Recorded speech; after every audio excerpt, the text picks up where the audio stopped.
नमस्कार दोस्तों, स्वागत है आपका एक खास वीडियो में। और इस वीडियो में एक बड़ी अपडेट आपको रिलायंस कम्युनिकेशन यानी कि आरकॉम से देना चाहूंगा। और यह अपडेट हमें संडे के दिन देखने को मिली है और अपडेट कहा जाए तो निवेशकों के लिए कोई अच्छी देखने को नहीं मिल रही है। तो ऐसे में अगर आप इसी स्टॉक में इन्वेस्टेड हैं तो वीडियो आपके लिए काफ़ी खास हो जाती है। और अगर आप इसी स्टॉक को इन्वेस्टमेंट के लिए देखना चाहते हैं तो भी आपको इस वीडियो को पूरा देखना चाहिए, क्योंकि आरकॉम या रिलायंस कम्युनिकेशन से जो हमें खबर देखने को मिल रही है यह निवेशकों के लिए कोई अच्छी खबर नहीं कही जा सकती। बात करें बीते दिन यानी कि फ्राइडे को 22 अगस्त को 4.57% की स्टॉक में तेजी देखने को मिली है और ₹1.83 पर इसकी क्लोजिंग होती हुई देखने को मिली है। बात करें आरकॉम की तो यह एक पेनी स्टॉक है और इस स्टॉक में एक रिटेल इन्वेस्टर्स का हमें बड़ा इन्वेस्टमेंट देखने को मिलता है, क्योंकि एक रिटेल को यही लगता है कि जो छोटे मार्केट प्रायोरिटी वाले स्टॉक है वह उनको अच्छे रिटर्न्स बना करके दे देंगे। लेकिन अगर आप इस स्टॉक को पहले से इन्वेस्टमेंट के लिए देख चुके हैं या आप इस स्टॉक को इन्वेस्टमेंट के लिए देखना चाहते हैं तो आपको इस स्टॉक से जुड़ी हुई खबरों के बारे में भी जरूर पता होना चाहिए। बात करें एक रिटेल की तो एक रिटेल अक्सर स्टॉक में तेजी को देख करके फंस जाता है, लेकिन जब उस स्टॉक को उसमें नुकसान देखने को पड़ते हैं तो वह फिर उसको लेकर के पछताता है। बात करें रिलायंस कम्युनिकेशन या आरकॉम स्टॉक की तो इस स्टॉक के बारे में भी आपको मैं थोड़ा बता देता हूं, फिर उसके बाद स्टॉक से जुड़ी हुई जो अपडेट है उसको भी देखेंगे। बात करें रिलायंस कम्युनिकेशन या आरकॉम की तो इस स्टॉक की परफॉर्मेंस आपको दिखाऊंगा तो आपको इस स्टॉक की हकीकत का पता चल पाएगा कि इसने अपने निवेशकों को किस तरह के रिटर्न्स बना करके दिए। अगर मैं आपको एक साल में दिखाऊं तो आप देखिएगा 21% यह स्टॉक नीचे आता हुआ देखने को मिल रहा है। और अगर आप 5 साल में देखेंगे तो 5 साल में यह स्टॉक 26% से ज़्यादा तक के नेगेटिव ट्रेंड बना करके दे रहा है। और अगर आप इसका मैक्सिमम चार्ट देखेंगे तो आपको हकीकत का पता चल पाएगा यह स्टॉक 99.39% हमें नीचे आता हुआ देखने को मिला है, या कहा जाए तो पूरी तरह से यह स्टॉक बर्बाद हो चुका है। और फ्रेंड्स यह स्टॉक कोई आज का स्टॉक नहीं है, अगर आप इसको देखेंगे तो यह 10 मार्च 2006 से देखने को मिलता है। तो 19 साल में इस स्टॉक ने अपने निवेशकों को 99% या 100% उनका पैसा डुबो दिया है। और एक रिटेल ऐसे स्टॉक में अपनी पोटेंशियल ढूंढता है या उसको लगता है कि यह स्टॉक फिर से हमें अच्छी तेजी में देखने को मिल जाएगा। बात करें आरकॉम की तो आप इसका मार्केट कैप भी देख लीजिएगा, 499 करोड़ या कहा जाए तो 500 करोड़ रुपए की मार्केट कैप वाली कंपनी देखने को मिलती है, यानी कि एक बहुत छोटा स्टॉक है। 52 वीक हाई देखिएगा आप 2.58 रुपीज आपको देखने को मिलेगा। तो ऐसे में बात करें रिलायंस कम्युनिकेशन की तो कल जो हमें खबर देखने को मिल रही है इसका असर स्टॉक पर देखने को मिलेगा। और बात करें तो निवेशकों के लिए यह कोई अच्छी खबर नहीं कही जा सकती। तो फ्रेंड्स ऐसे में अगर आप स्टॉक से जुड़े हुए हैं तो आपको इस स्टॉक में अपनी इन्वेस्टमेंट की रणनीति बना लेनी चाहिए। और अगर आप इस स्टॉक को फ्रेश इन्वेस्टमेंट की देखना चाहते हैं तो आपको आशा करता हूँ पता चल गया होगा कि यह स्टॉक इन्वेस्टमेंट के हिसाब से कैसा देखने को मिलता है और आप इस स्टॉक में इन्वेस्टमेंट करने की कोई गलती नहीं करेंगे। तो देख लेते हैं स्टॉक से जुड़ी क्या खबर देखने को मिली है। बनी रहिएगा वीडियो में। इससे पहले चैनल पर नए हैं तो चैनल को सब्सक्राइब कर लें, वीडियो अच्छी लगे तो वीडियो को लाइक करना भी ना भूलें। और फ्रेंड्स इस वीडियो को उन लोगों को भी शेयर कर दें जो रिलायंस कम्युनिकेशन स्टॉक में इन्वेस्टेड है या इन्वेस्टमेंट करने का अपना प्लान बना रहे। हो सकता है आपका एक शेयर उनकी मदद कर पाए और उनको बड़े लॉस से बचा पाए। मेरी कोशिश हमेशा यही रहती है कि स्टॉक से जो अच्छी या बुरी खबर है उसके बारे में आपको बताया जाए और स्टॉक इन्वेस्टमेंट के बारे में कैसा देखने को मिलता है इसके बारे में भी आपको बताया जाए, जिससे कि आपकी जो गलती करने की गुंजाइश है यह कम से कम रहे।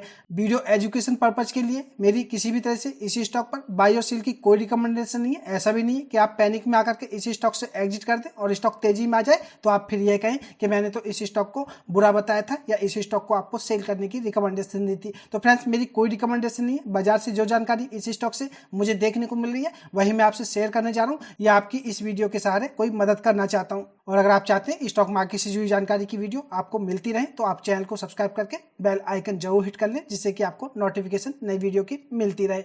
बात करें आरकॉम की तो फ्रेंड्स स्टॉक के बारे में आपको काफी कुछ बता चुका हूं और इस आर्टिकल के माध्यम से मैं आपको इस पूरे मामले पर बताना चाहूंगा। तो आप इस आर्टिकल को अच्छी तरह से देख लीजिएगा और जो खबर है इसको भी अच्छी तरह से समझ लीजिएगा, क्योंकि अगर आप इसको अच्छी तरह से समझ पाते हैं या आप इस वीडियो को पूरा देख पाते हैं तो आपको पता चल पाएगा कि आरकॉम या रिलायंस कम्युनिकेशन में हमें इस खबर का असर क्यों देखने को मिल सकता है। बात करें स्टॉक मार्केट की तो स्टॉक मार्केट संडे और सैटरडे को हमें बंद देखने को मिली है और आज यह संडे के दिन मैं वीडियो बना रहा हूँ और संडे के दिन ही हमें खबर आती हुई देखने को मिली है।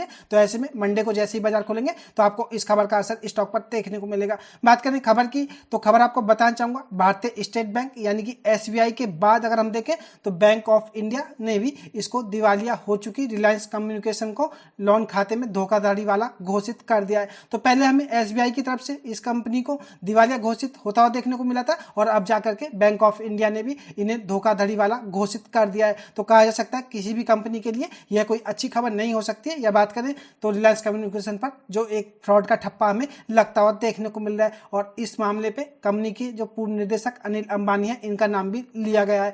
शेयर बाजारों को दी जानकारी में बैंक ऑफ इंडिया यानी कि बीओआई ने 2016 में कथित तौर पर फंड की हेराफेरी का हवाला दिया है। सरकारी बैंक बीओआई ने अगस्त 2016 में रिलायंस कम्युनिकेशन यानी कि आरकॉम को उसके जो चालू पूंजीगत व्यय यानी कि करंट कैपिटल एक्सपेंडिचर और ऑपरेशनल एक्सपेंडिचर और मौजूदा देनदारियों के भुगतान के लिए 700 करोड़ रुपए का लोन दिया था। तो फ्रेंड्स बात करें तो बीओआई यानी कि बैंक ऑफ इंडिया ने अगस्त 2016 में इन्हें 700 करोड़ रुपए का लोन दिया था और इसी को लेकर के हमें यह खबर आती हुई देखने को मिल रही है। या बात करें बैंक ऑफ इंडिया की तो इन्होंने इन्हें फ्रॉड या धोखाधड़ी वाला घोषित कर दिया है, जो कि एक बुरी खबर कही जा सकती है।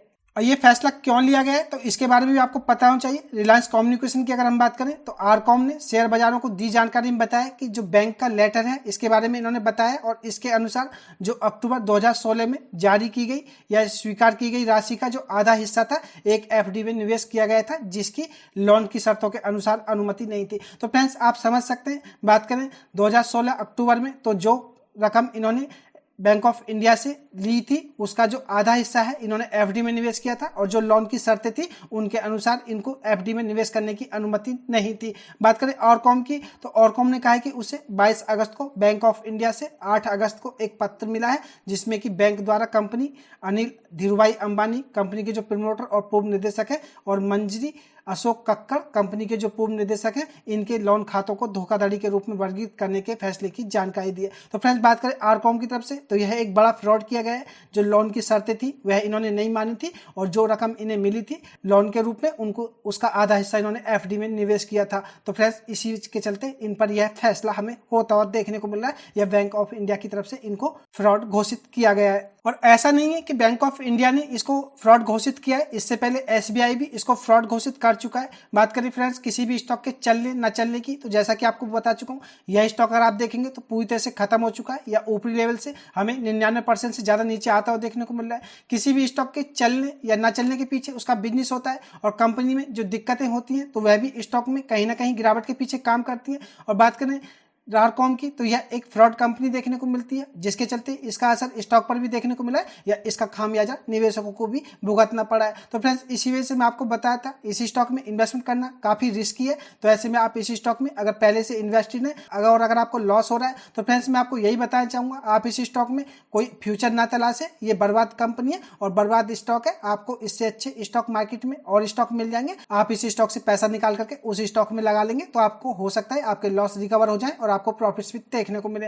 बात करें तो इससे पहले भारतीय स्टेट बैंक एसबीआई ने भी इस साल जो जून में ऐसा ही किया था। यानी कि अगर हम देखें तो 2025 में जून में हमें एसबीआई की तरफ से आरकॉम को फ्रॉड घोषित होता हुआ देखने को मिला था, जिसमें कि लोन की शर्तों का उल्लंघन करते हुए लेन देन करके बैंक के फंड का दुरुपयोग करने का आरोप लगाया गया था। और एसबीआई की शिकायत के बाद जो केंद्रीय जांच ब्यूरो यानी कि सीबीआई है इसने शनिवार को रिलायंस कम्युनिकेशन और अंबानी के आवास से जुड़े परिसरों की तलाशी भी ली थी। तो फ्रेंड्स एसबीआई भी इसको पहले फ्रॉड घोषित कर चुका है। तो ऐसा नहीं है कि बैंक ऑफ इंडिया इसे फ्रॉड घोषित कर रहा है। बात करें आरकॉम की तो यह कंपनी पहले ही हमें गड़बड़ियों में लिप्त देखने को मिल रही है। और आपको यह भी जान लेना जरूरी है कि कितने करोड़ रुपए की हेराफेरी होती हुई देखने को मिली है। तो आपको पता चल पाएगा कि आखिर आरकॉम्स की जो हमें यह फ्रॉड हिस्ट्री किस तरह से देखने को मिली है। सीबीआई ने कहा है कि भारतीय स्टेट बैंक ने रिलायंस कम्युनिकेशन यानी कि आरकॉम और अंबानी जो कि एशिया के सबसे अमीर व्यक्ति मुकेश अंबानी के छोटे भाई हैं, इनके कथित हेराफेरी के चलते 2929.05 करोड़ रुपए के नुकसान का दावा किया है। तो फ्रेंड्स एक बड़ी रकम का हमें फ्रॉड होता हुआ देखने को मिला है। और इसके बाद जो केंद्रीय जांच एजेंसी यानी कि सीबीआई ने शिकायत दर्ज की और अनिल अंबानी के जो प्रवक्ता ने एक बयान में सभी आरोपों और अभियोगों पर पुरजोर खंडन किया। तो बात करें फ्रेंड्स एक चोर की या एक फ्रॉड की तो वह कभी भी अपनी सहमति से यह नहीं स्वीकार करता है हमने कोई गड़बड़ी की है। वही हमें इनके प्रवक्ता की तरफ से बयान आता हुआ देखने को मिला था। लेकिन आप इससे समझ सकते हैं कि इससे इसके स्टॉक पर या आरकॉम पर कोई असर देखने को नहीं मिला है और निवेशकों को बड़ा नुकसान इस स्टॉक में देखने को मिला है। और एक रिटेल यही देख करके और या इन खबरों को देख करके ही स्टॉक में फंस जाता है कि कंपनी पूरी तरह से इनका पुरजोर खंडन कर रही है और कंपनी ऐसे किसी फ्रॉड में लिप्त नहीं है। और कहा था कि अपना बचाव करेंगे और प्रवक्ता ने कहा था कि एसबीआई द्वारा दर्ज की गई शिकायत 10 साल से भी ज्यादा पुराने मामलों से संबंधित है। उस समय अंबानी कंपनी के जो गैर कार्यकारी निदेशक थे और कंपनी के दैनिक प्रबंधन में उनकी कोई भूमिका नहीं थी। फ्रेंड्स बात करें तो ऐसा नहीं है कि कंपनी में जो दिक्कतें हैं उनके बारे में नहीं पता चलता है। जो स्टॉक प्राइस होता है या स्टॉक की जो चाल होती है और कंपनी के अंदर क्या चल रहा है है उसके बारे में आपको हकीकत स्टॉक प्राइस ही बता देता है। अगर किसी कंपनी का स्टॉक बढ़ रहा है तो यकीनन उसका बिजनेस अच्छा है या कंपनी अच्छा परफॉर्म कर रही है, और अगर किसी कंपनी का स्टॉक गिर रहा है तो आप उसे समझ सकते हैं या तो उसके बिजनेस में दिक्कत है या कंपनी अंदर से कोई गड़बड़ी का सामना कर रही है। तो फ्रेंड्स, एक रिटेल को इन चीज़ों को देख लेना चाहिए। एक रिटेल छोटी मोटी तेजी को देख करके अक्सर स्टॉक में इन्वेस्टमेंट कर लेता है, लेकिन बाद में उसको जब हकीकत पड़ता है तो काफ़ी देर हो जाती है या उसको बड़ा लॉस हो जाता है या उसका सारा पैसा वाइप ऑफ हो जाता है। तो फ्रेंड्स, अगर आप किसी भी स्टॉक में इन्वेस्टमेंट करना चाहते हैं तो मैं आपको यही बताना चाहूँगा, आप उसका कम से कम 5 से 10 साल की जो रिटर्न परफॉर्मेंस है यह जरूर देख लें। और स्टॉक का जो चार्ट पैटर्न होता है यह भी काफ़ी स्टॉक के बारे में बता देता है।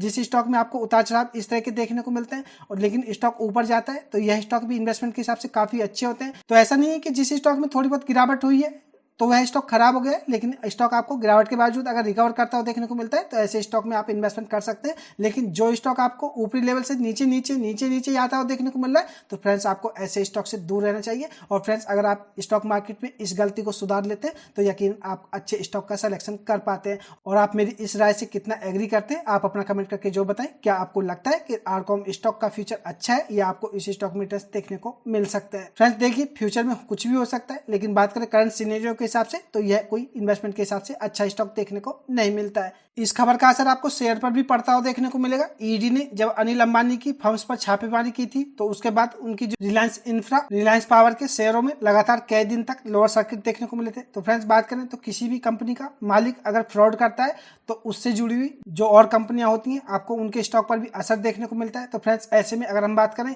तो इस खबर का असर हो सकता है आपको आरकॉम के अलावा रिलायंस इंफ्रा और रिलायंस पावर पर भी पड़ता हुआ देखने को मिले। तो ऐसे में अगर आप इन स्टॉक से भी जुड़े हुए हैं या अगर आप इन स्टॉक में भी कोई अपना मन बना रहे हैं तो आप इस बात को ध्यान में रख लें कि इस फ्रॉड खबर का असर आपको इन स्टॉक्स पर भी देखने को मिल सकता है। अब जब सीबीआई ने उनके खिलाफ एक्शन लिया है तो 2 बड़े बैंकों ने आरकॉम के जो लोन खाते हैं इनको फ्रॉड बता दिया और इसका असर अब सोमवार को रिलायंस इंफ्रा और रिलायंस पावर के शेयर पर भी दिख सकता है। तो फ्रेंड्स, आप इन तीनों स्टॉक पर नजर बना करके रखें और कोई भी एक्साइटमेंट में आकर के गलती ना करें। मेरा इस वीडियो को बनाने का यही मकसद था कि स्टॉक से जुड़ी हुई जो खबर है आपको उसके बारे में बताया जाए। मेरी तरफ से बाई और सेल की कोई रिकमेंडेशन नहीं है, आप इन्वेस्टमेंट का डिसीजन खुद से लीजिएगा। वीडियो कैसी लगी कमेंट करके जरूर बताएं। वीडियो अच्छी लगी हो तो वीडियो को लाइक कर दें और जैसा कि आपको बता चुका हूं, अगर आप इस वीडियो को हाइप करते हैं तो आप ज़्यादा से ज़्यादा लोगों को इस वीडियो को शेयर कर पाएंगे या एक तरह से आप उनकी मदद कर पाएंगे। तो आप इस वीडियो को शेयर जरूर करें। मैं मिलूंगा आपसे नई वीडियो में, तब तक के लिए नमस्कार।